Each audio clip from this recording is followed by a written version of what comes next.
Sri Sharda Devi and her Divine Play, Chapter 17, page 262.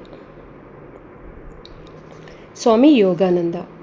When Swami Yogananda was a young man, then known as Jogin, he was suspicious about the Master's relationship with Holy Mother. One evening in Dakshineshwar, Jogin decided to spend the night with the Master with the intention of serving him if needed. Ramakrishna was pleased. After dinner, the Master went to bed and Jogin made his own bed on the floor and slept. Throughout his life, Jogin was a light sleeper. At midnight, he woke up and found that the Master was not in his bed. He looked for the water pot that the Master used for washing and found it in its proper place. He thought that the Master might be walking outside, but could not find him there. Suddenly, a terrible suspicion gripped his mind. Has the Master gone to the Nahabat to be with his wife? Can it be possible that his actions are contrary to his teachings? Determined to find out the truth without delay, Jogin stationed himself near the Nahabat. But while he waited there and watched the door of the Nahabat, he heard the clattering of the Master's sandals coming from the direction of the Panchavati.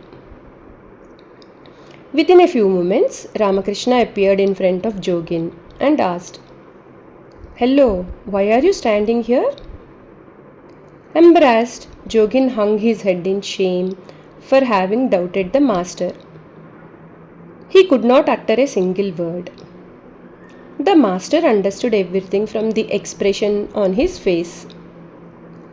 Instead of taking offense, Ramakrishna reassured Jogin. "Well, you are quite right. You must examine a holy man by day and by night before believing in him." Though forgiven, Jogin could not sleep that night. After his passing away, the Master uprooted Jogin's doubt and relieved his feelings of guilt. When Holy Mother was in Vrindavan, the Master appeared to her and asked her to initiate Jogin and to make him her first disciple and caretaker. Later, Kumudbandhu Sen recalled, as Swami Yogananda began describing this event of initiation, his voice became choked with deep emotion. In conclusion, he remarked, "The image of the Master and the Mother will never fade from my memory. I realized that both of them were of divine origin and that they had incarnated in human form out of compassion for the devoted millions." Swami Shardananda wrote, Swami Yogananda completely atoned for his offense, first by surrendering himself completely to his Guru and serving him, and then, when the Master passed away, by devoting his life to the service of Holy Mother. In August 1886, after the Master's passing away, Yogananda went on pilgrimage with Holy Mother. Then, in September 1887, he accompanied her to Kamarpakur and stayed there for 3 days. In November 1888, Yogananda went to Puri with Holy Mother and stayed with her there for 3 months. In February 1889, he again went to Kamarpakur with the Mother, who stayed there for a year. After leaving Holy Mother in Kamarpakur, Yogananda left for his own pilgrimage and to practice severe austerities. He spent most of his time in meditation. Once a day, he would go out to beg for food. Sometimes he ate only dry bread soaked in water for 2 or 3 days at a time. This practice ruined his digestive system.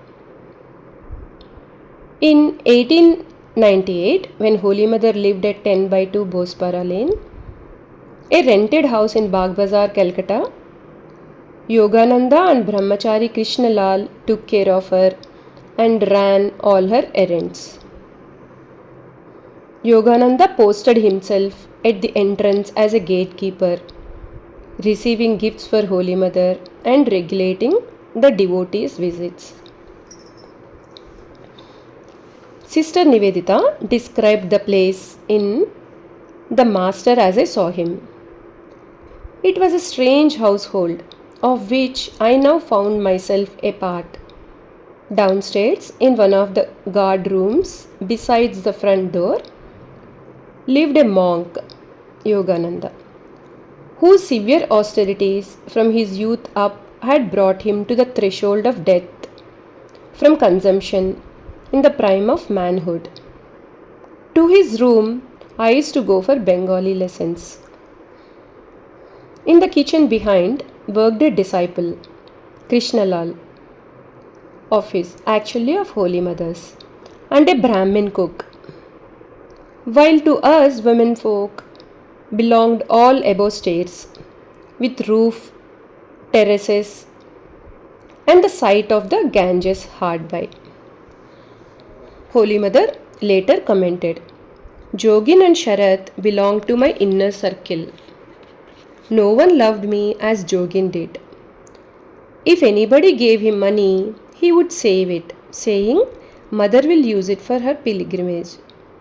The other monks teased him for living in his household full of women. He asked me to address him as Yoga. Yogananda was so respectful towards Holy Mother that he would not touch her feet when he bowed down, but instead waited until she left the room and then touched his head to the spot where she had been. When asked about this strange behavior, Yogananda replied, What? I don't have the audacity to keep the mother standing and waiting for me so that I can bow down to her. Jai Ma.